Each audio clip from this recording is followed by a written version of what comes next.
سامعین نظام السلام علیکم ورحمۃ اللہ وبرکاتہ۔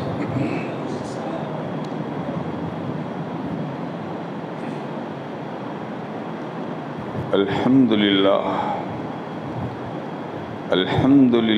الذی ابدع الافلاک والعرضین، والصلاة والسلام على رسوله سيدنا محمد من كان نبيا وآدم بين الماء والطين، وعلى آله وأصحابه وأزواجه وذرياته وأهل بيته وعلماء أمته وأولياء ملته وشهداء محبته أجمعين، أما بعد، فأعوذ بالله من الشيطان الرجيم، بسم الله الرحمن الرحيم، ولا تقولوا لمن يقتل في سبيل الله أموات بل أحياء ولكن لا تشعرون۔ آمنت بالله صدق الله المولانا العظيم وصدق رسوله النبي الأمين الكريم، ونحن على ذلك لمن الشاهدين والشاكرين والآمنين والمطمئنين والموقنين، والحمد لله رب العالمين۔ بارك الله لنا ولكم في القرآن العظيم، ونفعنا وإياكم بالآيات والذكر الحكيم، إنه تعالى جواد كريم مليك بر رؤوف رحيم، برحمتك يا أرحم الراحمين۔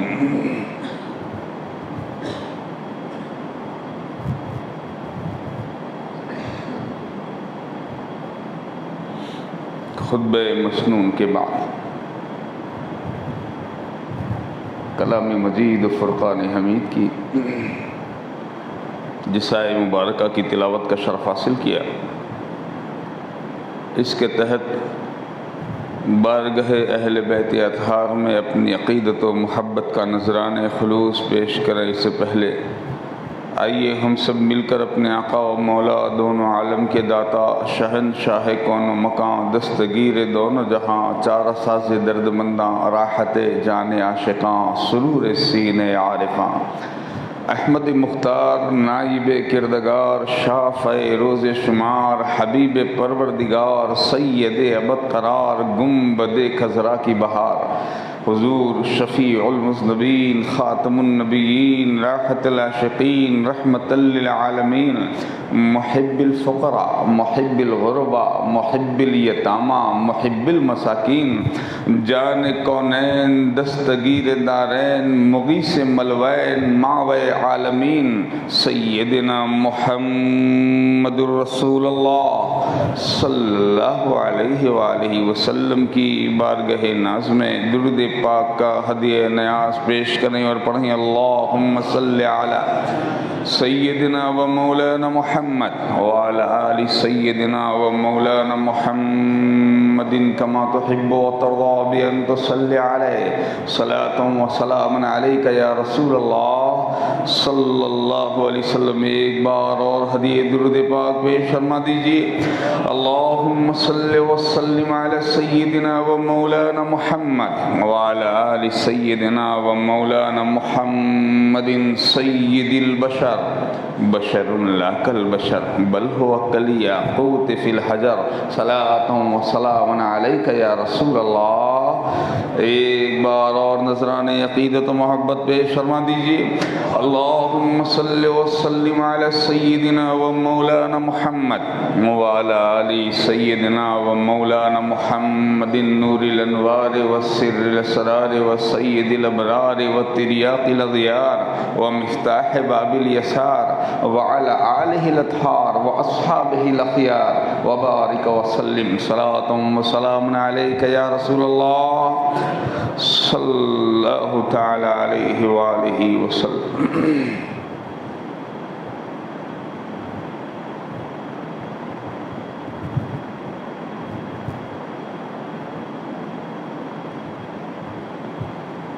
کاروان غم کی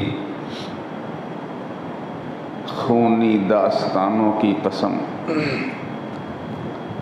کاروان غم کی خونی داستانوں کی قسم، بر لب آب رواں پیاسی زبانوں کی قسم، بر لب آب رواں پیاسی زبانوں کی قسم ہے نہاں قتل حسینی میں حیات جاویداں، ہے نہاں قتل حسینی میں حیات جاویداں، کربلا کے بھوکے پیاسے مہمانوں کی قسم، کربلا کے بھوکے پیاسے مہمانوں کی قسم، شہید ہو کے زمانے کو روشنی دے دی، شہید ہو کے زمانے کو روشنی دے دی، تجلیوں سے جہاں جگمگا دیے تو نے، تجلیوں سے جہاں جگمگا دیے تو نے، لب فرات پہ سر دے کے سرفراز ہوا،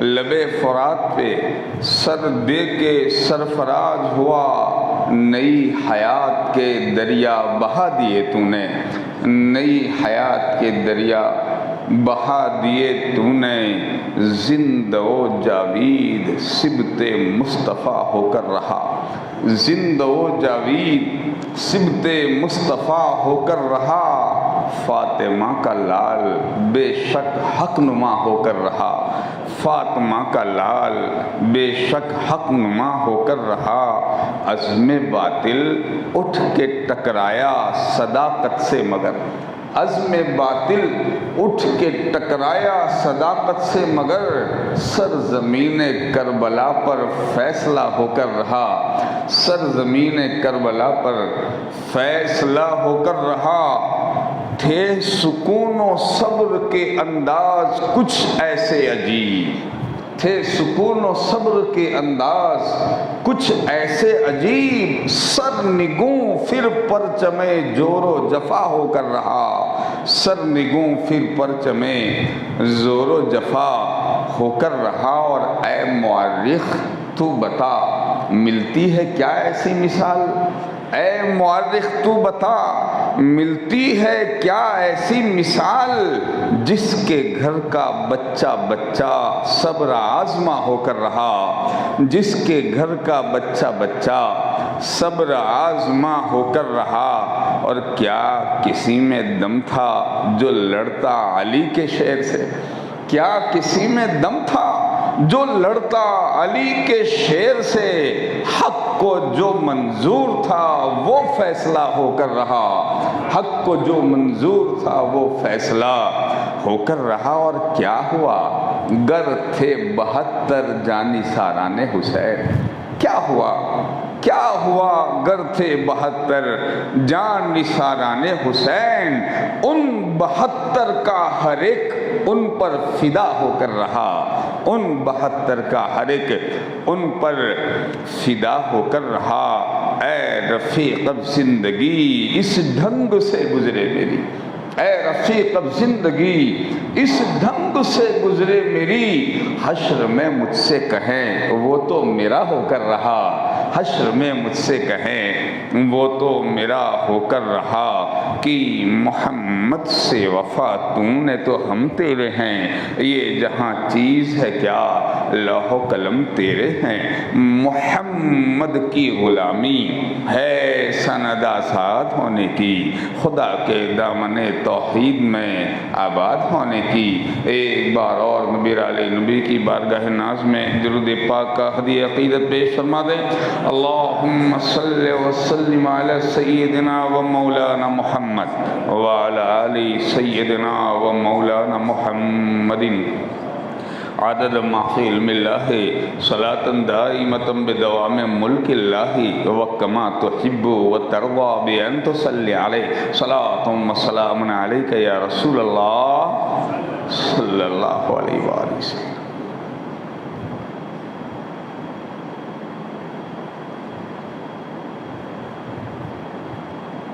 قرآن مجید و فرقان حمید کی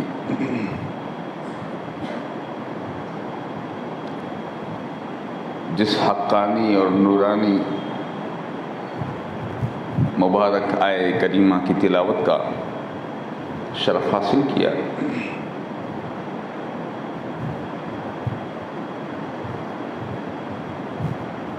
اللہ رب العالمین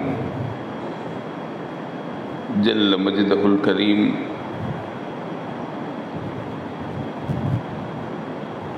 اپنے ان مقبول ترین بندوں کے تعلق سے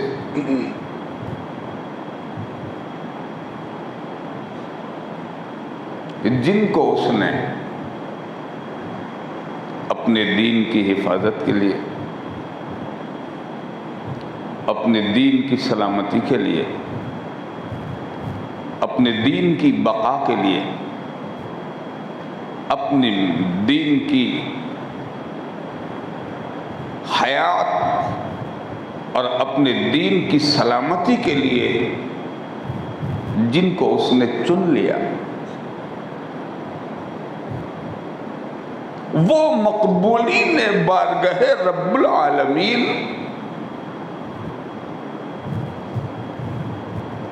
اور مقبولان الہی جن کو خدا نے قبول فرما لیا ایک کام کے لیے اور ایک مخصوص خدمت کے لیے قبول فرمایا،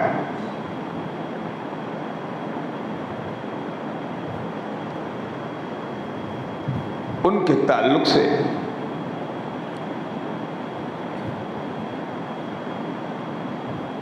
اس رب ذوالجلال والاکرام نے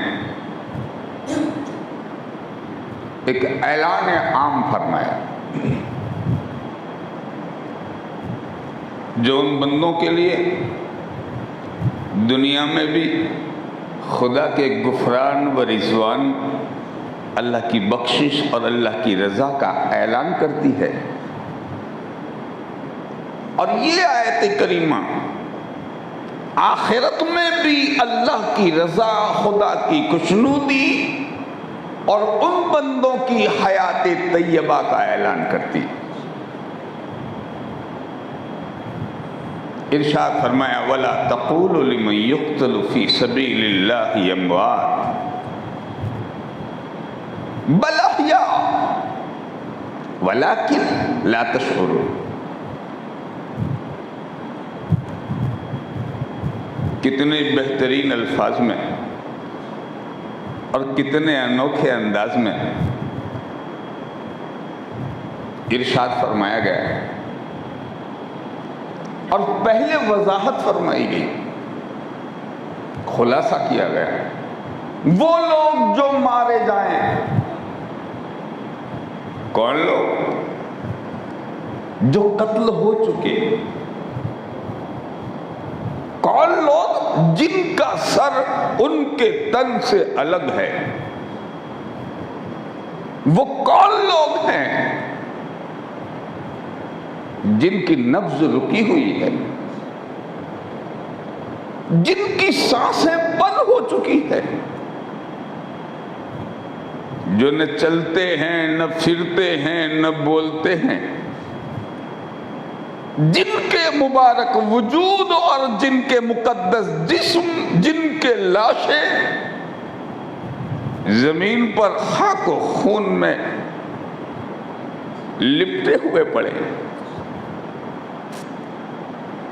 ایسے لوگ جس کو دیکھنے والا ہر انسان یہ کہے گا یہ مردہ۔ تو پہلے ارشاد فرمایا لا تقولوا، مت کہو، ایسا نہ کہو، لا تقولوا، کیا نہ کہے، لمن یقتل فی سبیل اللہ، جو قتل کر دیے جائیں، مار دیے جائیں، جن کی روحیں نکل چکی ہو، سر تن سے الگ ہو گیا ہو، ان لوگوں کو۔ اور کیسے مارے جائیں؟ کہ خدا کی راہ میں۔ کہاں قتل کیے جائیں؟ اللہ کے راستے میں، فی سبیل اللہ، جو خدا کی سبیل میں، سبیل الہی میں، سبیل ہدایت میں، اللہ کے راستے میں، وہ لوگ جو قتل کیے جائیں خدا قدیر کے راستے میں، انہیں کیا نہ کہے گا؟ امواتا، مردہ نہ کہو۔ کتنی حیرت کی بات ہے، ہر انسان یہ سوچنے پہ یہ سوچے گا کہ کتنا بڑا اعجاز ہے ان شہدائے محبت کا جنہوں نے خدا کی راہ میں اپنی جانوں کو لٹایا، قتل ہوئے، قربان ہوئے دین کو بچانے کے لیے۔ ان سے رب ذوالجلال ان کے بارے میں یہ اعلان فرما رہا ہے، ان کو مردہ نہ کہو، مردہ نہ کہو۔ اچھا تو کیا کہے؟ فرمایا بل احیاء، بلکہ وہ زندہ ہے۔ اب کہیں تو کیا کہے؟ کہا احیاء، وہ لوگ زندہ ہیں۔ اور یہ نہ سمجھنا کہ ان کی زندگی تمہاری سمجھ میں آنے والی، یہ نہ سمجھنا کہ تمہاری عقلیں ان کی زندگی کو سمجھنے کی صلاحیت رکھتی نہیں۔ یہ خدا کا راز ہے، یہ بھید ہے الہ العالمین کا، یہ اللہ کے رازوں میں سے ایک راز ہے۔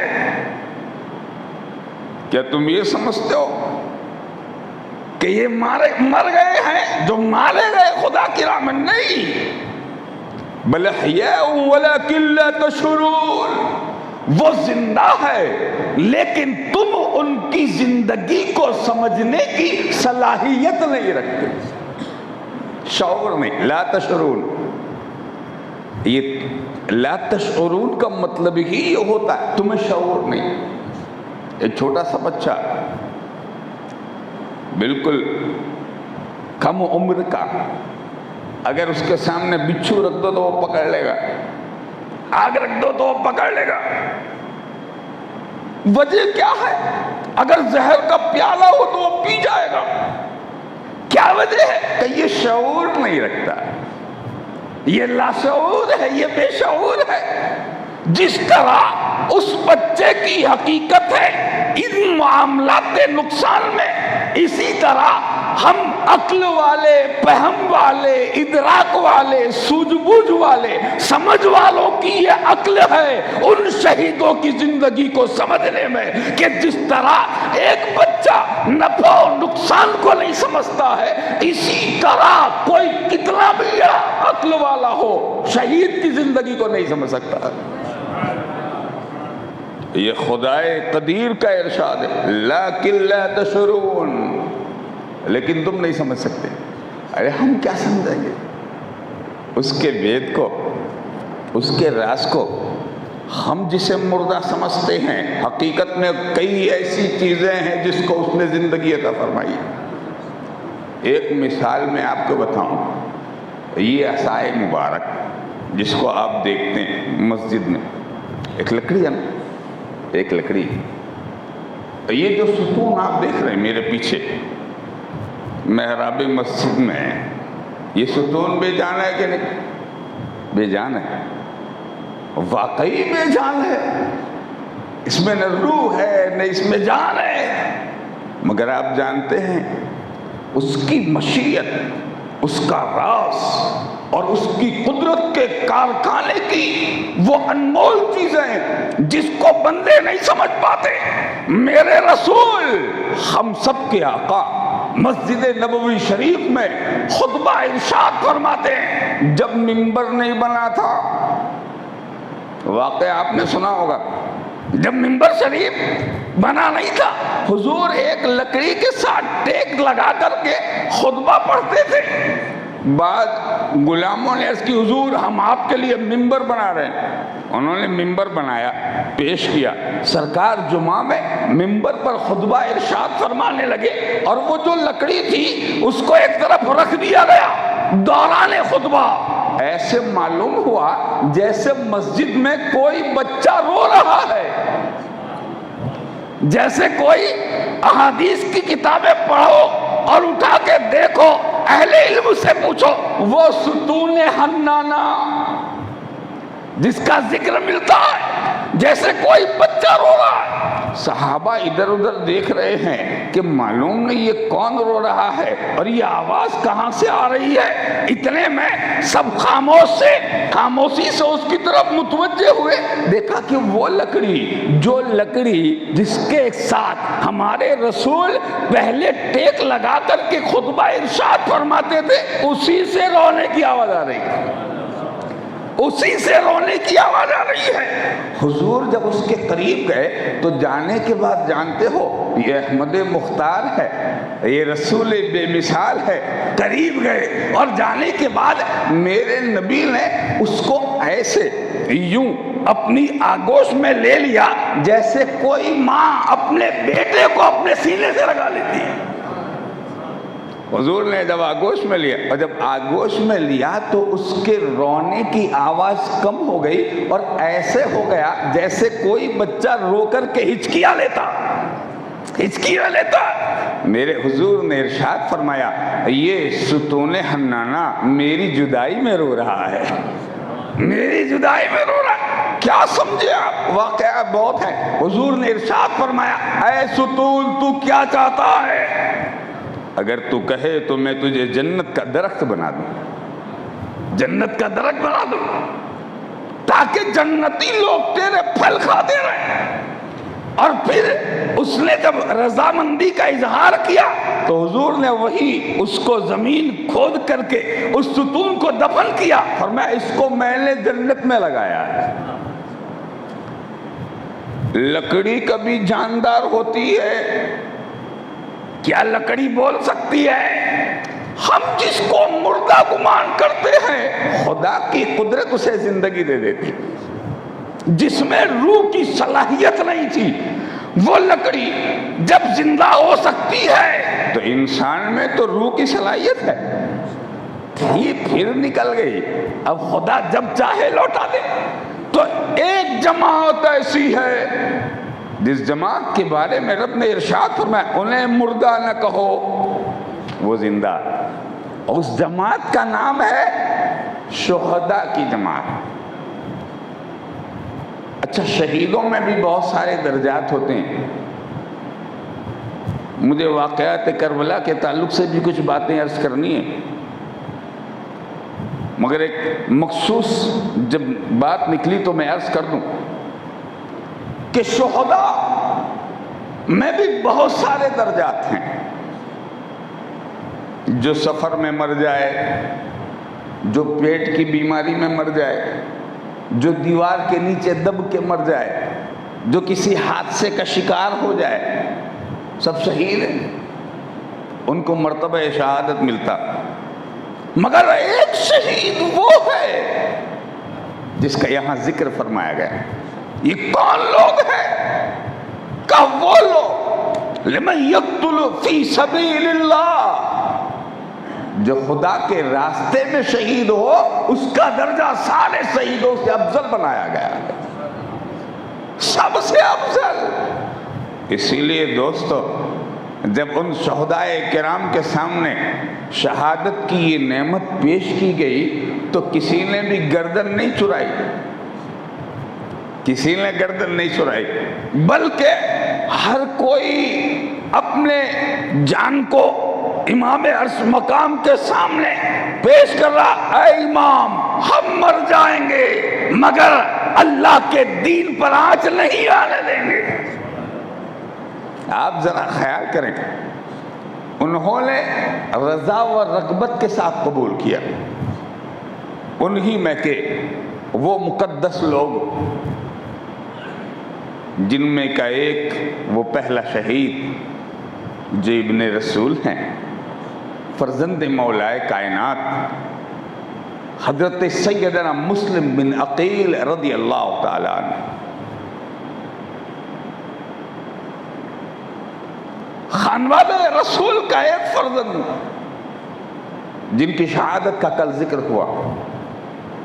آج مجھے بہت ساری باتیں عرض کرنی تھی مگر وقت کو مد نظر رکھتے ہوئے کچھ باتیں انشاءاللہ ضرور عرض کروں گا. ویسے واقعات کربلا کو بیان کرنے کے لیے ہماری یہ راتیں ناکافی ہے. ہمارا یہ جو وقت ہے یہ وقت کافی نہیں ہے، بہت ساری باتیں چھوٹ جاتی، بہت ساری روایتیں رہ جائے گی، کچھ مخصوص باتیں انشاءاللہ ہم عرض کرنے کی سعادت حاصل کریں گے۔ ان میں کہ وہ دو فرزندان گرامی قدر جن کا ذکر تاریخ میں آتا، حضرت سیدنا مسلم بن عقیل رضی اللہ تعالیٰ عنہ کے دو شہزادے حضرت سیدنا محمد ابراہیم رضی اللہ تعالیٰ عنہما، جو آپ کے ساتھ میں آئے تھے مکہ مکرمہ سے کربلا معلیٰ میں کوفہ میں۔ امام مسلم کی شہادت کے بعد حضرت مسلم نے ان دونوں شہزادوں کو قاضی شریع کے مکان میں بھیج دیا تھا کہ میرے یہ دو بچے میں تمہارے حوالے کرتا ہوں، اور ان دونوں بچوں کو تم سلامتی کے ساتھ مدینۃ الرسول تک پہنچا دینا، یہ تمہاری ذمہ داری ہے۔ قاضی کوفہ قاضی شریع کے گھر میں یہ دونوں فرزند مہمان ہیں۔ ادھر حضرت مسلم کی شہادت ہوئی ہے، عبید اللہ ابن زیاد کو یہ اطلاع ملی کہ ان کے ساتھ میں ان کے صاحبزادے بھی آئے تھے، تو اس نے اعلان کروایا کہ جو انہیں پکڑ کے لائے گا ہم اسے انعام و اکرام سے مالا مال کر دیں گے۔ پہلے میں نے عرض کر دیا اس سلسلے میں، حب الدنیا رأس کل خطیۃ، دنیا کی محبت ہر خطا کی جڑ ہے یا اس کا سر ہے۔ محبت دنیاوی جب کسی بندے کے دل میں گھر کر جائے اور دنیا حاصل کرنے کا خمار جب کسی کے دماغ میں سوار ہو جائے تو پھر وہ اچھی بری چیز کو نہیں دیکھتا، تمیز ہٹ جاتی، ایک نشہ بن کے وہ سوار ہوتا ہے، کچھ بھی کرنا پڑے دنیا مل جائے۔ عبید اللہ ابن زیاد بھی اسی لیے آیا تھا، رے کی حکومت کے لیے۔ عبید اللہ ابن زیاد بھی اسی حکومت کے حصول کے لیے آیا تھا، اور پھر ان دونوں بچوں کی تلاش شروع ہوئی۔ کوفہ میں دو چھوٹے چھوٹے شہزادے ہیں، اور وہ قاضی شریع کے مکان میں حضرت قاضی شریع نے جب یہ اعلان سنا کہ مسلم کے دو شہزادوں کو بھی ڈھونڈا جا رہا ہے، اور اگر انہیں مل گئے تو یہ ظالم انہیں بھی شہید کر دیں گے، رات کو اپنے بیٹے اسد کو انہوں نے اٹھایا، اور اٹھانے کے بعد کا میں نے سنا ہے کہ باب عراقیین سے ایک قافلہ مدینۃ الرسول کی طرف جا رہا ہے، تم ان بچوں کو لو اور جلدی سے اس قافلے میں ملا دو، اور ملا کر کے کسی محب اہل بیت آل رسول سے محبت کرنے والے کے حوالے کرنا، اور پھر اس سے کہنا کہ اسے مدینۃ الرسول پہنچا دے۔ اسد جو بیٹا ہے قاضی شریع کا، ان دونوں شہزادوں کو لے کر کے نکلا، رات کی تاریکی میں اندھیرے میں باب عراقیین پہ پہنچا۔ واقعات آپ نے بہت بار سنے ہوں گے، میں بالکل مختصر میں عرض کروں گا کہ جب وہ لے کے پہنچا تو دیکھا قافلہ نکل چکا ہے، تھوڑی دیر لے کے چلے، اور لے کے چلتے ہوئے جب دور قافلہ جا رہا تھا اس کی گرد اس نے دیکھی تو کہا اے محمد ابراہیم، وہ سامنے قافلہ جو جا رہا ہے، پہلے جو سواریاں چلتی تھی گھوڑے یا اونٹ سے، ان کی دھول خاک جو اڑتی ہوئی نظر آئی، کا وہ سامنے قافلہ جا رہا ہے، دوڑو اور اسے پکڑ لو اور اس قافلے میں مل جاؤ۔ یہ ایسی داستان غم ہے جس کو ہم بہت طویل بیان نہیں کر سکتے، بہت مختصر میں ہم عرض کر سکتے ہیں کہ وہ دوڑتے رہے اس قافلے کو پکڑنے کے لیے، مگر کہاں سواریوں کی دوڑ اور کہاں دو چھوٹے شہزادوں کا دوڑنا۔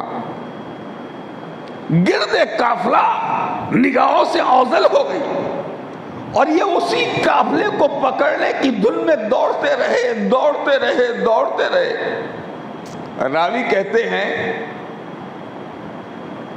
کہ پیروں میں آبلے پڑ گئے، تھک گئے، قدموں میں چھالے ہو گئے، پیاس سے نڈال ہو گئے، ساری رات چلتے رہے۔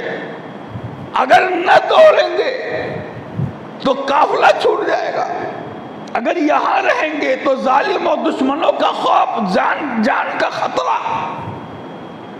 دو معصوم فرزندان سیدنا مسلم بن عقیل رضی اللہ تعالیٰ عنہ اسی طرح دوڑتے دوڑتے ساری رات دوڑتے رہے۔ راوی کہتے ہیں، لکھنے والے مورخین، تاریخ، اتہاس کار، کہ جب انہوں نے رات کی تاریکی میں دوڑنا شروع کیا تھا، تب سے لے کر جب دن کا اجالا نمودار ہوا تو انہوں نے دیکھا کہ سامنے سے کوئی سپاہی آ رہا، قریب آیا، اس نے پوچھا کون ہو؟ کہا ہم مسلم کے شہزادے ہیں۔ حضرت محمد و ابراہیم نے جب یہ بات ارشاد فرمائی، اس نے کہا تمہاری تلاش میں تو پورے کوفہ کے لوگ اور سارے عبید اللہ ابن زیاد کا لشکر کوفہ کی گلی گلی چھان رہا ہے، مگر تم یہاں ہو۔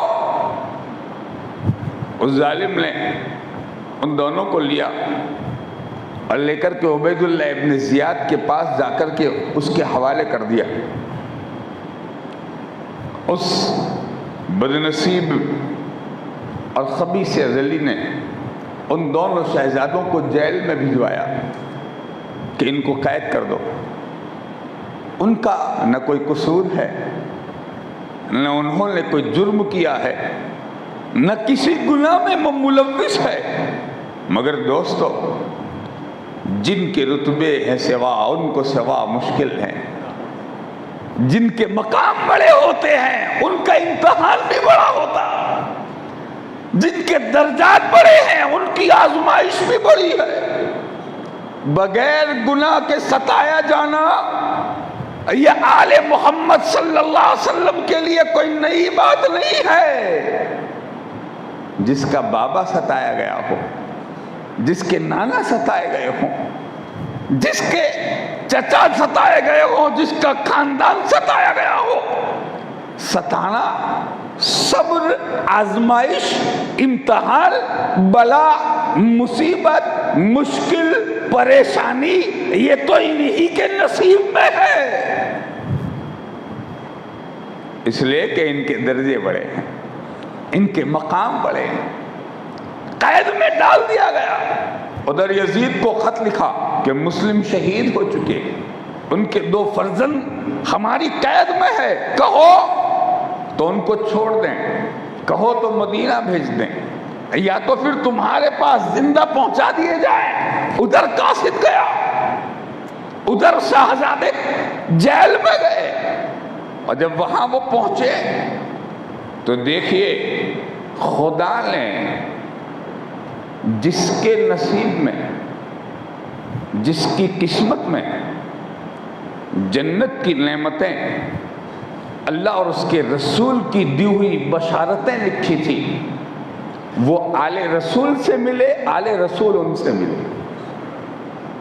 یہ بڑے اعجاز کی بات ہے۔ سب کے نصیبے میں یہ نصیب نہیں ہوتا، سب کے مقدر میں، یہ تقدیر میں یہ نہیں ہوتا۔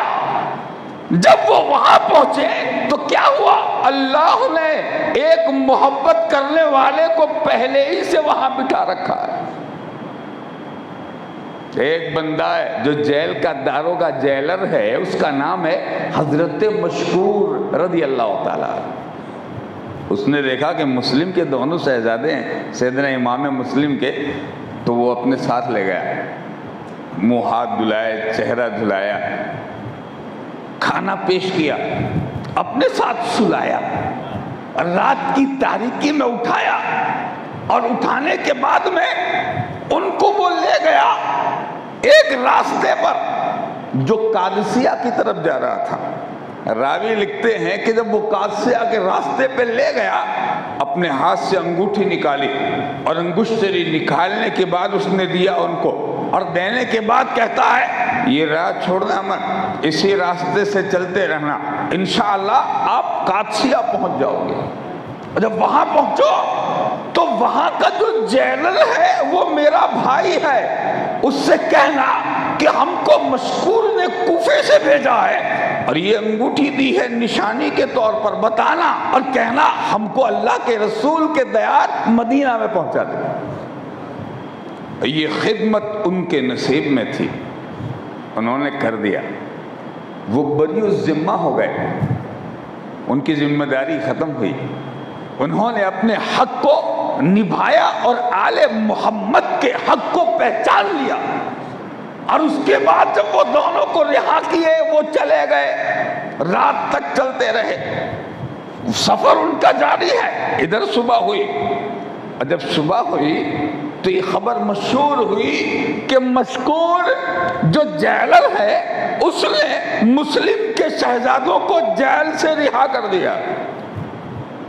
عبید اللہ ابن زیاد نے بلایا، اور بلانے کے بعد کہا وہ دو فرزند کہاں ہیں؟ تو مسکراتے ہوئے کہنے لگے میں نے خدا کی رضا کے لیے ان کو آزاد کر دیا ہے، خدا کی رضا۔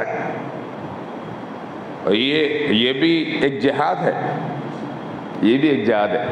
حدیث پاک میں آتا ہے اعلان کلمۃ الحق افضل الجہاد۔ مفہوم حدیث، ایک حدیث کا ایک جلو ہے، فرماتے ہیں ظالم و جابر کے سامنے، کسی بھی ظالم کے سامنے حق بات بول دینا اس کے منہ پر، یہ سب سے افضل جہاد ہے۔ انہوں نے کہا خدا کی رضا کے لیے۔ اس نے کہا عبید اللہ ابن زیاد نے کیا تم کو میرا خوف نہیں ہوا؟ کہ نادان، جو خدا سے ڈرتے ہیں وہ کسی سے نہیں ڈرتے، خدا سے ڈرنے والا کبھی کسی سے نہیں ڈرتا۔ آپ نے نہیں سنا ہمارے آقا حضور محدث اعظم ہند میرے شیخ سید محمد مدنی اشرفی جیلانی کے والد گرامی، آپ فرماتے ہیں یا رفیقی اتق اللہ فلا خوف علیک، تجھ سے سب ڈرنے لگے، اللہ سے تو ڈر کے دیکھ، ایک بار دل میں خدا کا خوف پیدا کر لے، پھر تو کسی سے نہیں ڈرے گا، بلکہ تو جسے نگاہ غضب سے دیکھ لے گا اس کے دل پر تیری ہیبت طاری ہو جائے گی۔ کسی سے ڈرنے کی ضرورت نہیں، خدا سے، صرف خدا سے ڈرو۔ جو خدا سے ڈرا خدائی اس سے ڈرے گی، اور جو خدا سے نہیں ڈرتے نا وہ ہر کسی سے ڈرتے، جو خدا سے نہیں ڈرے گا وہ ہر کسی سے۔ تو حضرت مشکور نے کہا تو یہ سمجھتا ہے کہ تیری حکومت سے ڈر جائیں گے، تیرے لشکروں سے سے ڈر جائیں گے، تیری دھاک دھمکی سے ڈر جائیں گے، سن ہم آل محمد کے غلام ہیں، خدا نے یہ خدمت میرے نصیب میں لکھی تھی، میں نے ادا کر دیا۔ جب انہوں نے یہ بات کہی تو کہا میں تجھے بے دردی سے ماروں گا، کہا یہ موت نہیں یہ حیات ہے، یہ موت نہیں ہوگی۔ کہا جلاد کو بلایا، کہا اس کو ستون سے باندھ دو، 500 کوڑے مارو اور پھر سر کو تن سے الگ کیا جائے۔ کوئی معمولی سزا نہیں ہے یہ دوستو، 500 کوڑوں کی بات کو سن کر کے بھی ایک عاشق اہل بیت کا مسکرا دینا اس بات کی غمازی کرتا ہے کہ ان کو خدائے قدیر نے وہ نعمتیں اسی وقت عطا فرما دی ہوگی جس نعمتوں کا ذکر اس نے اپنے کلام میں ارشاد فرمایا ہے۔ حضرت مشکور انہوں نے ان کو باندھ دیا گیا، جیلر کو باندھا ستون کے ساتھ میں، اور کوڑے لے کے جلاد آیا۔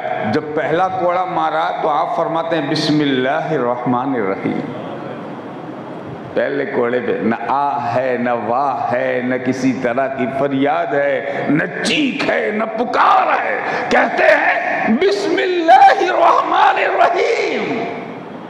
جب دوسرا کوڑا مارا تو ہاتھ اٹھا دیے، الہ العالمین مجھے صبر عطا فرما، تاکہ ظالم یہ نہ سمجھے کہ یہ موت سے چیختا، صبر دے. تیسرا کوڑا مارا تو کہا مولا میں اہل بیت کی محبت میں اس سزا کو برداشت کر رہا ہوں. چوتھا کوڑا جب مارا تو اس عرض کی الہ العالمین گواہ رہنا، یہ مصیبت ہم نے اپنے لیے برداشت نہیں کی ہے.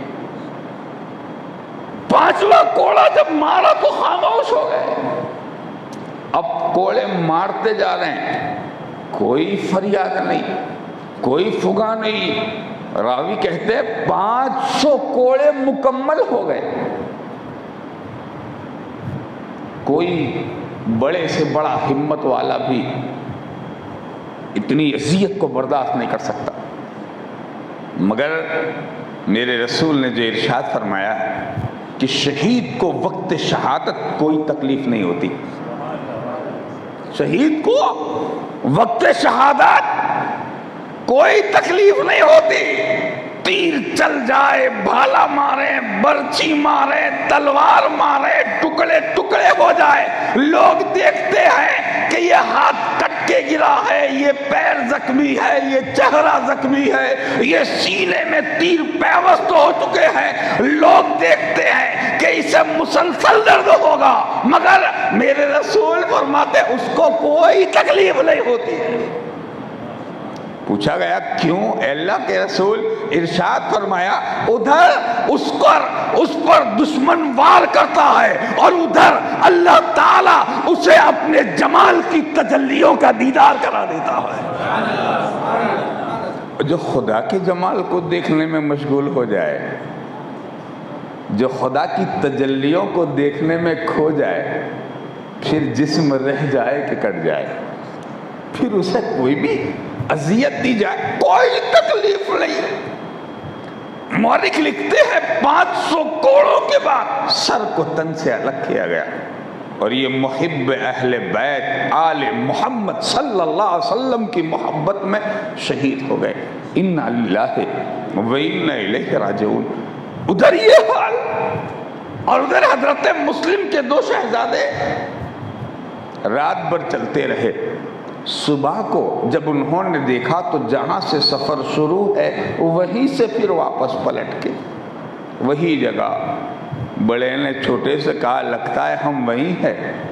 چھوٹے نے عرض کی بھائی جان واقعی اسی جگہ سے ہم جہاں سے نکلے تھے اسی جگہ پر. لگتا ہے مشیت الہی میں کچھ اور بات ہے. ساری رات سفر کرنے کے بعد بھی جو اسی منزل پہ ہو وہ حقیقت میں خدا کی مصلحت و مشیت کے تحت ہوگا.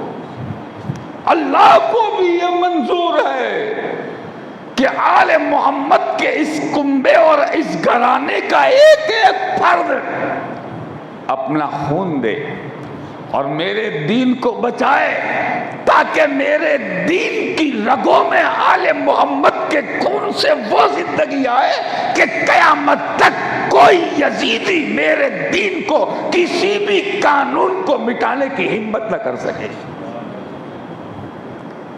آل محمد صلی اللہ علیہ وآلہ وسلم کی یہ شان.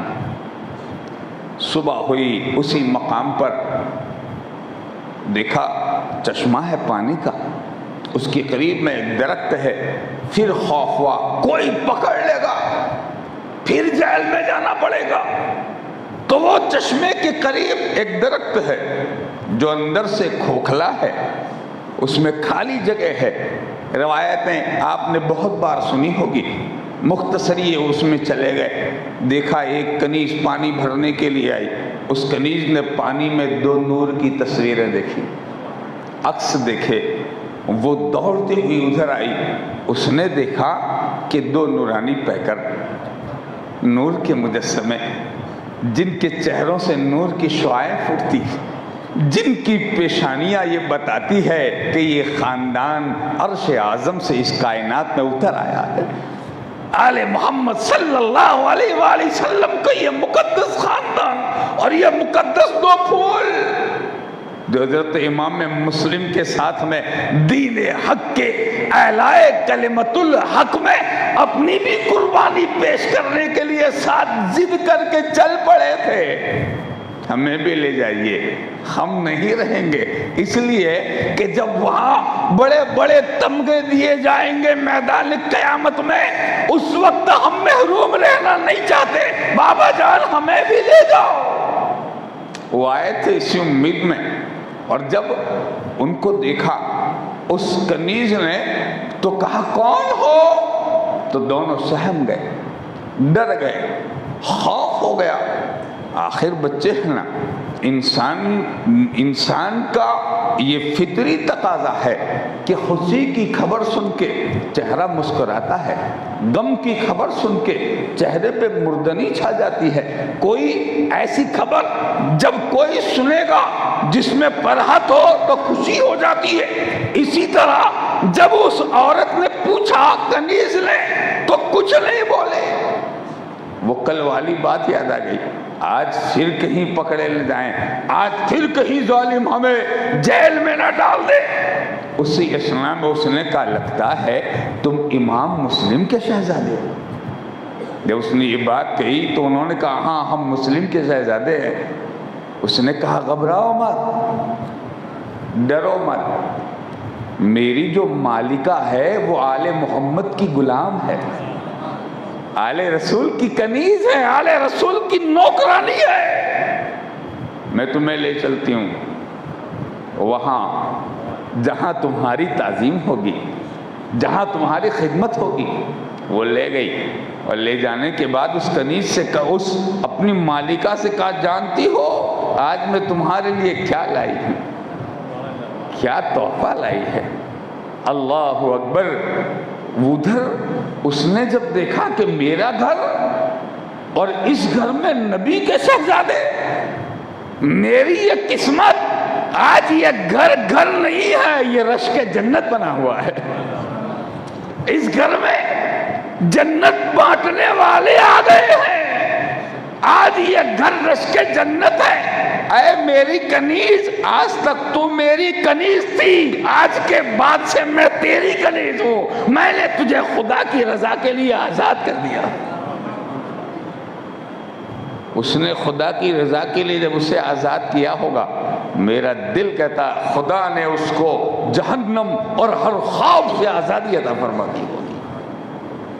وہ کنیز لے کے گئی، اور ادھر اس خاتون نے اپنے گھر میں انہیں ٹھہرایا، عزت و تعظیم سے بٹھایا، کھانا کھلایا، فرش بچھایا، اس پر آرام سے سلایا، رات تک خدمت کرتی رہی۔ جب آدھی رات ہوئی تو اس کا شوہر آیا، حارث جس کا نام تھا۔ یہ خدا ہی کی مصلحت و مشیت ہے۔ وہ آیا اور آ کر کے اس نے کھانا مانگا۔ اس عورت نے پوچھا، محب اہل بیت نے، اتنی رات گئے کہاں تھے؟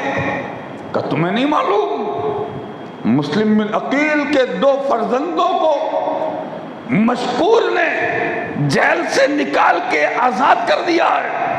عبید اللہ ابن زیاد نے اعلان کیا ہے جو انہیں پکڑ لائے گا اس کو انعام و اکرام دیا جائے گا، مالا مال کر دیا جائے گا۔ آج پورا دن ان فرزندوں کو ڈھونڈتا رہا، کہیں نہیں ملے۔ جنگل چھان مارے، کوفے کی آبادی، بستی سب دیکھ لیا، مگر وہ کہیں نہیں ملے، اور ان کو ڈھونڈنے میں میرا گھوڑا مر گیا۔ یہی تاریخ میں لکھا ہوا ہے۔ میں ڈھونڈتا رہا، پشیمان، تھکا ہارا، پسماندہ، میں مایوس ہو کے لوٹا ہوں۔ وہ کہنے لگی اللہ کے بندے، ان فرزندوں کو پکڑ کے یا ان فرزندوں کو لے کر کے تجھے کیا ملے گا؟ کہا دنیا کی دولت ملے گی۔ اس نے کہا دولت ملے گی مگر ایمان تو چلا جائے گا، کیا ملے گا؟ مال ملے گا، زر ملے گا، مکان ملے گا، جائیداد ملے گی۔ اس نے کہا مجھے نصیحت نہ کر، جو کھانا ہو پیش کر دے ورنہ میں بھوکا سو جاؤں گا۔ اس نے جلدی سے کھانا پیش کیا، ایک الگ کمرے میں اسے سلایا۔ ادھر آل رسول ایک حجرے میں سوئے ہوئے ہیں، مگر دوستو خدا نے جو لکھا ہوتا وہی ہوتا۔ یہ مصلحت الہی مشیت ربانی تھی۔ رات کو خواب میں حضرت سیدنا محمد نے خواب دیکھا کہ سرکار حضرت رسول عربی سیدنا محمد مصطفیٰ صلی اللہ تعالی علیہ وسلم اور آپ کے بابا حضور سیدنا امام مسلم رضی اللہ تعالیٰ حضرت مولا علی مشکل کشا، سیدہ بی بی فاطمہ خاتون جنت، سرکار مولا امام حسن علیہ السلام، یہ سارا نورانی قافلہ جنت میں ٹہل رہا ہے۔ اور اس میں حضور صلی اللہ علیہ وسلم نے حضرت مسلم سے پوچھ لیا، مسلم اکیلے چلے آئے اور اپنے فرزندوں کو دنیاوی ظالموں کے حوالے کر آئے، کس کے حوالے چھوڑ کے آئے؟ حضرت امام مسلم نے عرض کی، یا رسول اللہ آج دن میں یہ بھی آپ کی بارگاہ میں پہنچنے والے ہیں۔ ہم اس داستان غم کو بیان کرنے کی سخت نہیں رکھتے۔ رب العزت کی قسم، یہ ایسی تحریر ہے اور ایسی تقریر ہے جس کو بیان کرنا، جس کو سن لینا کسی خلوص دل والے کے لیے ممکن نہیں ہے، مگر حصول برکت کے لیے ہم ان کا ذکر ضرور کریں گے۔ ان دونوں شہزادوں کے تعلق سے جب حضور نے یہ ارشاد فرمایا، حضرت محمد جو حضرت مسلم کے شہزادے ہیں خواب ہی میں رو پڑے، چیخ نکل گئی جب اپنے بابا جان کو جنت میں دیکھا۔ اور جب چیخ نکلی نیند کھل گئی، بیدار ہوئے، اپنے بھائی حضرت ابراہیم کو اٹھایا اور اٹھانے کے بعد فرماتے ہیں، بیدار ہو، اب وقت سونے کا نہیں ہے، ان قریب اب ہمیں بھی اپنے بابا جان کے حضور میں پہنچنا ہے۔ رب ذوالجلال والاکرام کے دین کی خاطر نکلنے والے یہ معصوم مجاہدین و مہمانان فرزندان رسول ایک نے دوسرے کو اٹھایا، دونوں ایک دوسرے کی باہوں میں باہیں ڈال کر کے رونے لگے۔ ہمیں موت کا خطرہ نہیں ہے اور موت سے خوف نہیں ہے، مگر وہ آپس میں گفتگو کرتے ہیں، افسوس ہم ایک دوسرے کو قتل ہوتے ہوئے کیسے دیکھ پائیں گے۔ ایک عجیب سی کیفیت طاری ہوئی اور دونوں زور سے رو پڑے۔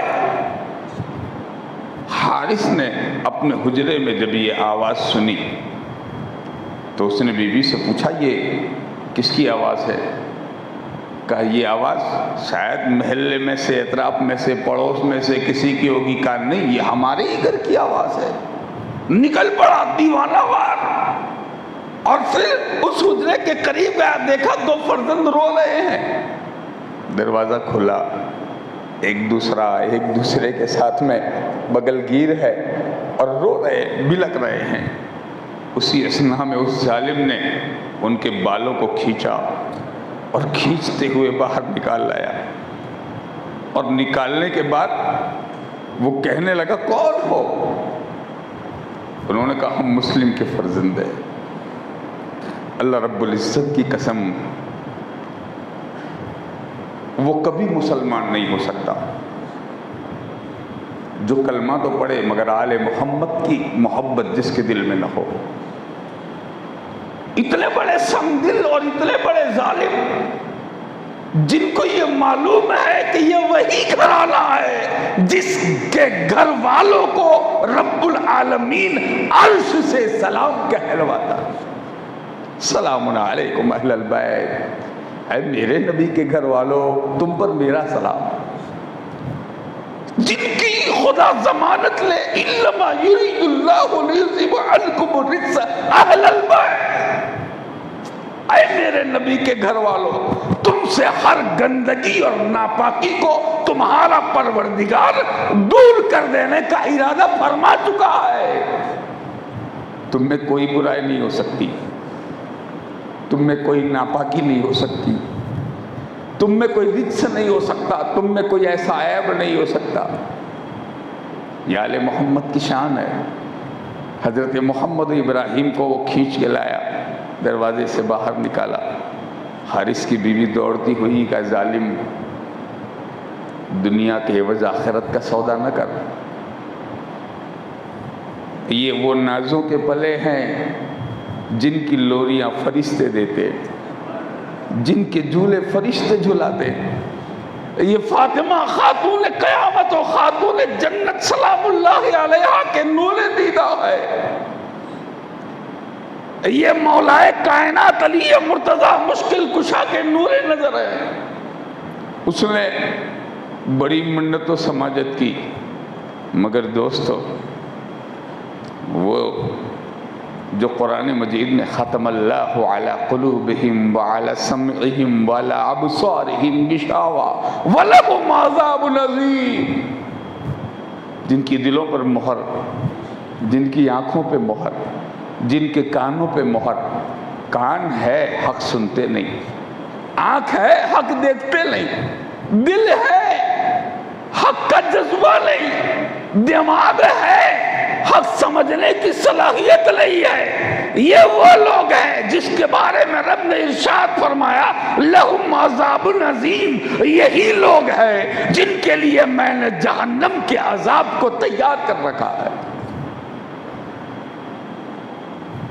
وہ سمجھاتی رہی، یہ اسے ٹالتا رہا، بالآخر لے گیا گھسیٹتے ہوئے دوسرے روم کمرے میں جا کر کے پھینک دیے، باہوں کو ہاتھوں کو باندھ دیا، قیدی بنائے اور دروازے کو تالا لگایا۔ صبح ہوئی، تلوار لیا، نکل پڑا نہر فرات کی طرف ان بچوں کو گھسیٹتے ہوئے۔ وہ کہہ رہے ہیں اے ظالم، ہمارا کیا قصور ہے؟ ہم نے کون سا جرم کیا ہے؟ کیا گناہ ہے ہمارا؟ کس گناہ کی سزا ہے؟ کیا صرف یہی ایک گناہ ہے کہ ہم آل محمد کی اولاد ہیں؟ کیا یہ ہمارا قصور ہے کہ ہم فرزندان امام مسلم ہیں؟ اور اسی ایک گناہ اور جرم کی بنیاد پر یہ بھی ہم نے تو نہیں کیا۔ خدا کی مشیت ہے کہ اس نے ہم کو گلشن محمد میں کھلایا ہے، یہ اس کا احسان ہے کہ اس نے ہمیں رسول عربی کے گلزار کا پھول بنایا، تو یہ ہمارا قصور تو ہے نہیں۔ اس نے کہا آج تمہارا فیصلہ ہوگا۔ بالآخر وہ لے گیا۔ بہت طویل داستان ہے، میں صرف اس کو مختصر کہہ دوں گا کہ اب نہ ہم اسے بیان کرنے کی صلاحیت رکھتے ہیں، نہ ہم میں اس کا جذبہ ہے۔ بس یہ کہ وہ نہر فرات پہ پہنچے اور رب ذوالجلال کی مشیت کے مطابق ان دو گلشن رسول کے پھولوں کو بھی رب ذوالجلال نے اپنے محبوب کے درجات کو بلند کرنے اور اپنے اسلام کی بقا اور حفاظت کے لیے ان کی قربانی کو بھی قبول فرما لی۔ اِنَّا لِلَّهِ وَإِنَّا إِلَيْهِ رَاجِعُونَ۔ ظالم نے انہیں وہاں شہید کر دیا، سروں کو لیا، تھیلے میں ڈالا اور دونوں مبارک جسموں کو اس نے نہر فرات میں پھینک دیا۔ راوی کہتے یہ ان کی کرامت تھی کہ جب ان سروں کو اس نے تھیلے میں ڈال دیا اور جب جسموں کو نہر فرات میں پھینکا تو دونوں جسم آپس میں باہوں میں باہیں ڈال کے مل گئے، اور مل کے دونوں جسم ایک دوسرے کے ساتھ تیرتے ہوئے جانے لگے۔ گویا وہ اعلان کرنے لگے تم یہ سمجھتے تھے کہ سر کاٹ کے مار دیں گے، ہمیں رب العزت نے بغیر سروں کے بھی زندگی عطا فرمائی ہے۔ زندہ ہو جاتے ہیں جو مرتے ہیں حق کے نام پر۔ اللہ اللہ، موت کو کس نے مسیحا کر دیا۔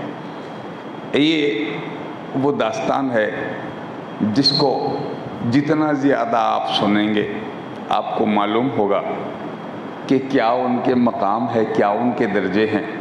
ادھر یہ واقعات ہوئے، ادھر جب وہ ظالم سر لے کر کے گیا عبید اللہ ابن زیاد کے دربار میں پیش کیا، اس نے رکھا، کہا میں تحفہ لایا ہوں۔ کہا کیا لایا؟ کہا آل محمد کا سر لے کے آیا ہوں۔ ماشاء اللہ، وہ اس کو نعمت سمجھتے تھے، اس لیے کہ ان کے سامنے دنیا کی دولت ہی سب کچھ تھی۔ تو اس نے کہا ہم یہ لائے۔ کہا نادان، ہم نے کب کہا تھا کہ انہیں قتل کر کے لے کے آؤ؟ اس نے کہا کہ میں لوگوں کے ڈر سے کہ اگر زندہ لاؤں گا تو لوگ چھین لیں گے۔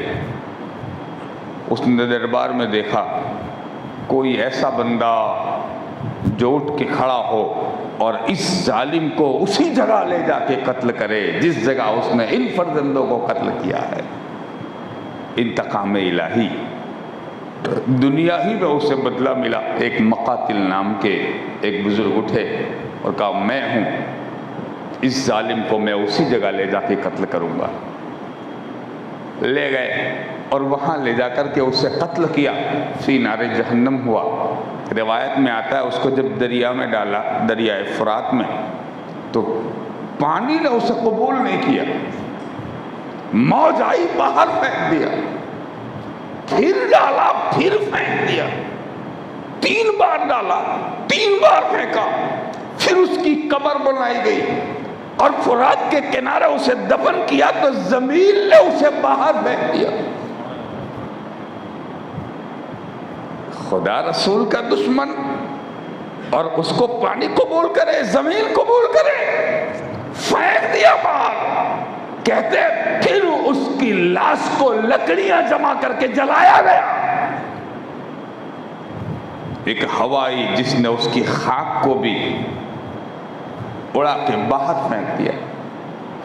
یہ انتقام الہی، یہ یہاں کا معاملہ، وہاں تو خدا بہتر جانتا ہے کتنا بڑا انتقام ہے۔ ادھر یہ معاملات ہوئے۔ مختصر کچھ اور باتیں میں عرض کر دوں آج۔ ادھر حضرت مسلم نے جو خط لکھا تھا حضرت امام حسین کو، آپ آ جائیے، سرکار امام عرش مقام وہاں سے نکلے تھے۔ مقام ثعلبہ میں یزید کے لشکر کے ساتھ ان کی ملاقات ہوئی، جس لشکر کا کمانڈر جس کا نام تھا حر بن یزید ریاحی، حضرت حر یزید کے لشکر کے وہ کمانڈر تھے، اور وہ حضرت امام حسین علیہ السلام کو حراست میں لے کر کے کربلا تک لے جانے کے لیے جس کو بھیجا گیا تھا۔ ملاقات ہوئی مقام ثعلبہ تک، ایک دوسرے سے بات چیت ہوتی رہی۔ انہوں نے بھی کچھ تجویز پیش کی کہ حضور آپ رات کو اٹھیں اور اپنے لشکر کو کسی اور طرف لے جائیں، جب میرا لشکر سو جائے ہم کہیں گے کہ ہم سوئے تھے، وہ چلے گئے۔ بہت ساری روایتیں، بہت ساری باتیں اور بہت کچھ روایتوں کو ترک کر کے ہم یہ عرض کریں گے کہ لشکر حسین رات بھر چلتا رہا، مگر جب صبح ہوتی وہی ہوتا، پھر صبح ہوئی پھر وہی۔ کہتے ہیں کئی منزلوں تک وہ ساتھ رہے۔ ایک مقام پر رات کو اسی طرح وہ نکلے اور رات کی اندھیری میں امام کے مقدس گھوڑے نے ٹھوکر کھائی۔ امام نے پوچھا اللہ اکبر، یہ کون سی زمین ہے؟ لوگوں نے کہا حضور اس کو ارض ماریہ کہتے ہیں۔ سرکار نے ارشاد فرمایا نہیں، اس کا کچھ اور بھی نام ہے۔ لوگوں نے عرض کی حضور اس کو ارض کربلا کہتے ہیں۔ ارشاد فرمایا اللہ اکبر، ارض کرب و بلاء و سفک الدماء، یہ کرب و بلا کی زمین ہے، یہ خون بہانے کی زمین ہے۔ اپنے گھوڑے سے نیچے اتر آئے اور فرمایا اے ساتھیو اتر جاؤ، یہ وہ جگہ ہے جس جگہ کو اللہ تعالیٰ نے ہمارے لیے مقرر کیا ہے۔ مخصوص اور مختصر یہ کہ اسی جگہ پر سرکار تشریف لے گئے، خیمے نصب کروا دیے گئے، اور اس کے بعد میں 2 محرم الحرام کا یہ واقعہ ہے۔ عبید اللہ ابن زیاد کی طرف سے عمرو ابن سعد جو لشکر یزید کا کمانڈر تھا کربلا میں، ادھر اس کا لشکر ہے، ادھر یہ ہے۔ 7 محرم الحرام تک ایک دوسرے کے ساتھ بات چیت ہوتی رہی۔ کیا بات ہوتی تھی؟ حسین یزید کی بیعت کر لو، ہاتھ میں ہاتھ دے دو، مان لو، یزید کو امام مان لو۔ اور ادھر آقا حسین ارشاد فرماتے تھے تم ہم سے بیعت مانگتے ہو؟ ہم امام المرسلین کے شہزادے ہیں، ہم سے ہاتھ مانگتے ہو؟ یہ ہاتھ معمولی نہیں ہے، حسین سر دے سکتا ہے، ہاتھ نہیں دے سکتا۔ وہ بات جو پہلے ہوئی تھی وہ آج بھی ہے، اور جو آج ہے وہ آخر تک رہے گی۔ سرکار امام نے ارشاد فرمایا ہم بیعت نہیں کریں گے، آخر 7 محرم الحرام تک آپس میں ایک دوسروں کے ساتھ یہی گفتگو ہوتی رہی، ادھر سے پیغام آتے ادھر سے ٹھکرائے جاتے۔ حسین جھکنے نہیں آیا، دین حق کو جھکنے سے بچانے کے لیے آیا ہے۔ حسین یہاں جو آیا ہے وہ ظالم کا ساتھ دینے نہیں آیا، شریعت اسلامیہ کے علم کو بلند کرنے کے لیے آیا ہے۔ آقا حسین ہمیشہ یہی ایک جواب دیتے تھے۔ 7 محرم شریف جب آئی تو نہر فرات پر پہرا لگا دیا گیا، پانی بند ہوا۔ 7 محرم، 8 محرم، 9 محرم، 10ویں محرم الحرام کی رات شام جب ہوئی تو امام حسین علیہ السلام، بیچ میں بہت ساری باتیں ہیں جس کو میں قطع کلام کر کے مختصر کر رہا ہوں، کہ جب 10 محرم الحرام کی وہ رات ہوئی جس کو ہم شب عاشور کہتے ہیں، عاشورہ کی رات، عاشورہ کی رات آئی تو امام عرش مقام اپنے خیمہ مبارک کے پاس میں اپنی تلوار پر ٹیک لگائے ہوئے بیٹھے تھے، دن بھر کے تھکے ہوئے، بیٹھے بیٹھے آنکھ لگ گئی، حضور اکرم صلی اللہ علیہ وسلم خواب میں تشریف لے آئے۔ فرماتے ہیں فرزند حسین، اے میری آنکھوں کے چین، اب وہ وقت ختم ہونے والا ہے، آزمائشیں، بلائیں، مسائل، مشکلات کا دور اب ختم ہوگا، اب یہ تمام ہوگا، عنقریب تو اپنے خونی چہرے کے ساتھ مجھے آ کے تو کل ملنے والا ہے۔ آقا حسین نے جب یہ بات سنی، آنکھ کھلی، آنکھ کھلتی ہے تو دیکھتے ہیں سامنے لشکر یزید تلواریں لے کر کے عاشورے کی شام کو، 9ویں محرم الحرام کو، امام نے آنکھ کھول کے اپنی بہن زینب کو آواز دی، کون ہے؟ حضرت زینب نے آواز دی، بھیا حضور، اے امام اٹھئے، دیکھئے سامنے لشکر یزید ہے۔ سرکار نے حضرت عباس علمدار رضی اللہ تعالیٰ عنہ کو آواز دی، اے بھائی جاؤ اور جا کے ان ظالموں سے پوچھو کیوں آئے ہو؟ انہوں نے کہا بس آخری ایک بات کے لیے، حسین یا تو بیعت یزید کریں یا تو پھر جنگ کے لیے تیار ہو جائے۔ آخری فیصلہ۔ امام عرش مقام نے ارشاد فرمایا ان ظالموں سے کہہ دو کہ حسین ہاتھ نہیں دے گا، تم جو چاہو کر لو، جو تمہاری مرضی، مگر حسین ہاتھ نہیں دے گا۔ ہم ہاتھ دینے نہیں آئے ہیں، یہ ہاتھ دین کے لیے ہے، اسلام کے لیے ہے، اسلام کی حفاظت کے لیے ہے۔ ہم ظالم کو یہ ہاتھ نہیں دیں گے، مگر ہم تم سے مہلت مانگتے، ایک رات کی مہلت۔ بس آخری یہی ایک بات عرض کر کے میں اپنی گفتگو کو ختم کر دوں گا انشاءاللہ۔ 1 رات کی مہلت دے دو۔ وہ پوچھے تو کہہ دینا کہ ہم اس فاطمہ کے بیٹے ہیں جو سردیوں کی لمبی راتوں میں ایک سجدے میں رات کو ختم کر دیا کرتی تھی۔ آج جب شہادت متحقق ہو چکی ہے اور شہید ہونا جب متعین ہو گیا ہے، نکی ہے، طے ہو چکا ہے، ہم بھی ڈرنے والے نہیں ہیں۔ ہم موت کی آنکھوں میں آنکھیں ڈال کے مسکرائیں گے اور وہ جواب دیں گے کہ زمانہ یاد رکھے گا، حسین موت سے ڈرنے والے کا نام نہیں ہے، بلکہ حسین موت کو ہرا دینے والے کا نام ہے۔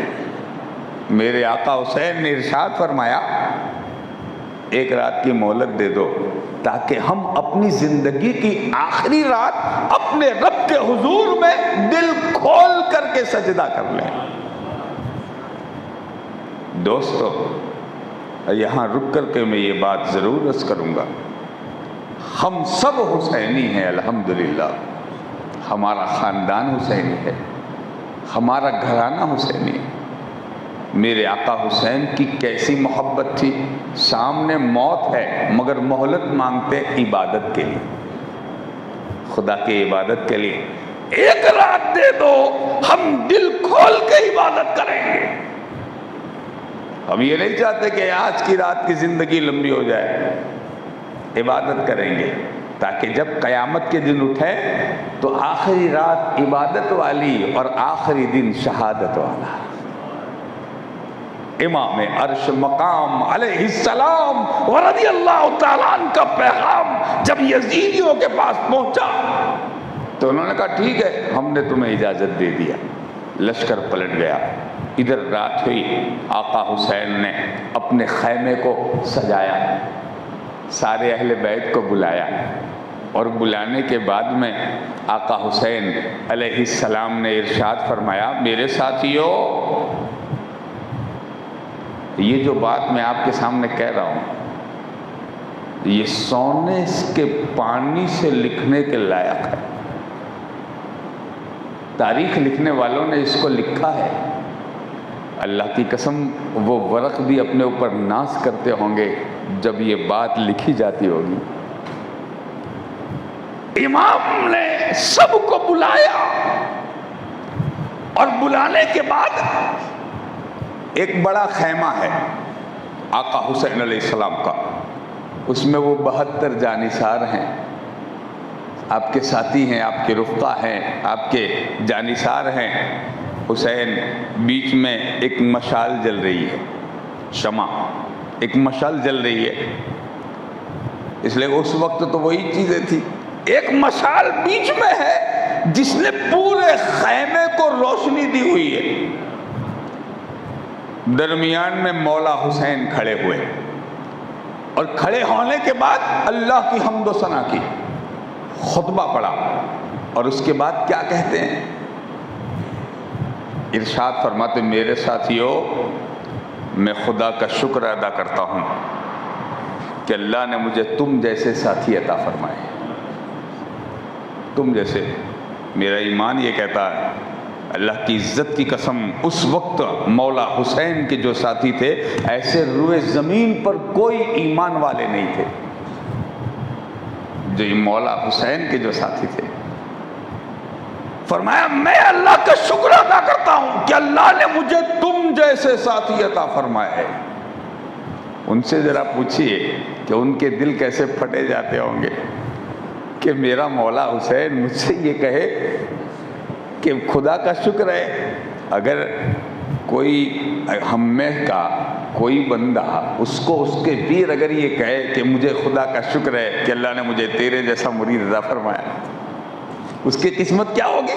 اور وہ پیر جو پیروں کا پیر ہے، حسین جو مرشدوں کا مرشد ہے، جو دستگیروں کا دستگیر ہے، جو ساری کائنات کا اس وقت اکیلا تنہا امام ہے، وہ آقا حسین، اور وہ کہے مجھے خدا کا شکر ہے۔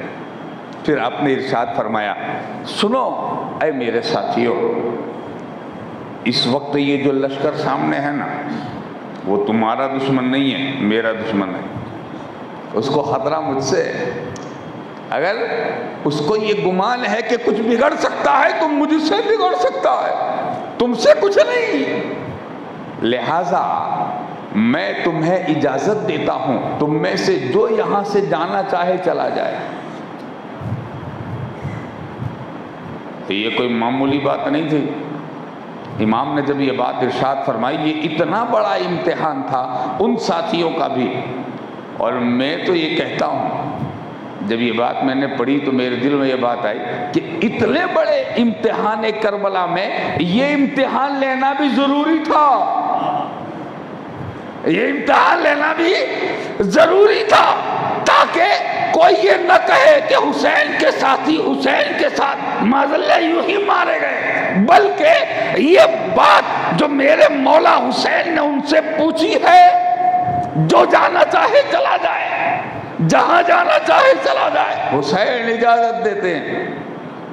تو ساتھی کیا کہتے ہیں؟ اے آقا حسین، ہم جانے والے نہیں، ہم جانے والے نہیں۔ علامہ ابن جریر طبری تاریخ طبری میں اس روایت کو لکھتے کہتے ہیں کہ جب انہوں نے یہ کہا ہم نہیں جائیں گے تو آقا حسین تھوڑی دیر خاموش ہو گئے، پھر دوسری بار کہا اگر تم کو ایسے جانے میں شرم آتی ہو تو میرے خاندان کی کسی بچی کو، کسی چھوٹے بچے کو لے جاؤ دوسرے علاقے میں، اور لوگ وہاں پوچھیں حسین کو چھوڑ کے کیوں آ گئے تو کہنا ہم فلاں بچی کو پہنچانے گئے تھے۔ کیا بچانے کا طریقہ ہے! اتنی مصیبتوں میں بھی اپنی جان کی پرواہ نہیں ہے، اپنے ساتھیوں کی جان بچانے کی فکر جس کو ہے وہ امام حسین ہے۔ سرکار امام نے جب یہ بات ارشاد فرمائی پھر بھی کوئی نہیں اٹھا۔ علامہ ابن جریر کہتے ہیں کہ کچھ دیر خاموش رہے، پھر کیا امام کے ذہن میں بات آئی، اٹھے، اور اٹھنے کے بعد میں وہ جو مشعل جو بیچ میں جل رہی تھی شمع، اس شمع کو آپ نے بجھا دیا اپنی آستین سے، اور بجھانے کے بعد اب منتظر شاید اس شمع کی روشنی میں کسی کو جانے میں شرم آتی ہو، اس کے اندھیرے میں اٹھ کے چلا جائے تاکہ وہ شرمندہ نہ ہو سب کے بیچ میں۔ جب یہ بہت دیر تک شمع بجھی رہی، پورے خیمے مبارکہ میں اندھیرا چھایا رہا، اس عالم میں مولا حسین نے بہت دیر کے بعد جب شمع جلائی تو راوی کہتے ہیں اللہ کی قسم ان کا جو ساتھی جیسا بیٹھا تھا ویسا ہی بیٹھا تھا، کسی نے کروٹ بھی نہیں بدلی، اپنی بیٹھک کو بھی چینج نہیں کیا، جو جس کروٹ پہ بیٹھا اسی کروٹ پہ۔ اچانک ایک ضعیف صحابی رسول حضرت مسلم بن اوسجہ اسدی اپنے ہاتھ میں عصا لے کر کے کھڑے ہوئے، کمر جھکی ہوئی ہے، عمر زیادہ ہے، امام کے خیمے میں امام کے غلاموں میں ہے، اور پھر وہ کھڑے ہو کے کہتے ہیں اے ابن رسول اللہ، کیا آپ یہ سمجھتے ہیں کہ ہم اس ظاہری شمع کے پروانے ہیں کہ یہ بجھے گی تو چلے جائیں گے؟ قسم رب کی عزت کی، ہم تو شمع فاطمی کے دیوانے ہیں، جب تک تیرا چراغ جلتا رہے گا یہ پروانے اپنی جانوں کو تجھ پر قربان کرتے رہیں گے۔ ہم مٹ جائیں گے، تجھے مٹنے نہیں دیں گے، ہم لٹ جائیں گے، تمہیں نہیں لٹنے دیں گے، ہم اپنی زندگیاں تجھ پر قربان کر دیں گے مگر تجھے قربان نہیں ہونے دیں گے۔ جب تک ہم ہیں ہم تمہیں اکیلا نہیں چھوڑیں گے۔ جب یہ بات انہوں نے کہی تو میرے شیخ حضور شیخ الاسلام والمسلمین نے ایک مقام پہ ارشاد فرمایا، جب انہوں نے یہ بات کہی اور امام نے بھی دیکھا کہ یہ میرے ساتھی اب ٹلنے والے نہیں ہیں اور اب مجھے چھوڑیں گے نہیں، تو امام عرش مقام نے کیا کیا تمہیں معلوم ہے؟ امام فرماتے ہیں اے میرے ساتھیوں، کیا تم جانتے ہو کہ اس شہادت کا بدلہ کیا ہے؟ کہ خدا کی رضا اور خدا کا بنایا ہوا مسکن جنت، خدا کا بنایا ہوا مسکن جنت یہ شہادت کے بدلے میں ہے۔ تو آقا حسین نے ارشاد فرمایا کب ملے گی؟ کہا موت کے بعد، شہادت کے بعد، قتل کے بعد۔ جب یہ بات آپ نے سنی تو اپنے خیمے میں آپ کے چہرے کی رنگ بدل گئی، امام حسین کی ایک حالت بدل گئی، اور اس کے بعد آپ نام لے لے کے فرما رہے ہیں اے عباس آجا، اے قاسم آجا، اے اکبر علی اکبر آجا، اے متی آجا، اے فلاں تو آجا، سب کا نام لے لے کر کے بلا رہے ہیں، اور بلانے کے بعد جو جبہ شریف پہنا ہوا ہے نا اس کے اندر دکھا رہے اور موت کے بعد جنت میں محل ملے گا، مگر آج ہی سے میرے خیمے میں دیکھ لے یہ تیرا مکان ہے، یہ تیرا مکان ہے، یہ تیرا مسکن ہے، یہ تیرا ٹھکانہ ہے۔ اس خیمے میں ہی آقا حسین نے سب کو جنتی محل دکھائے، فرمایا کہ اے میرے ساتھیوں مسکن تو بعد میں ملے گا، بشارت حسین دیتا ہے۔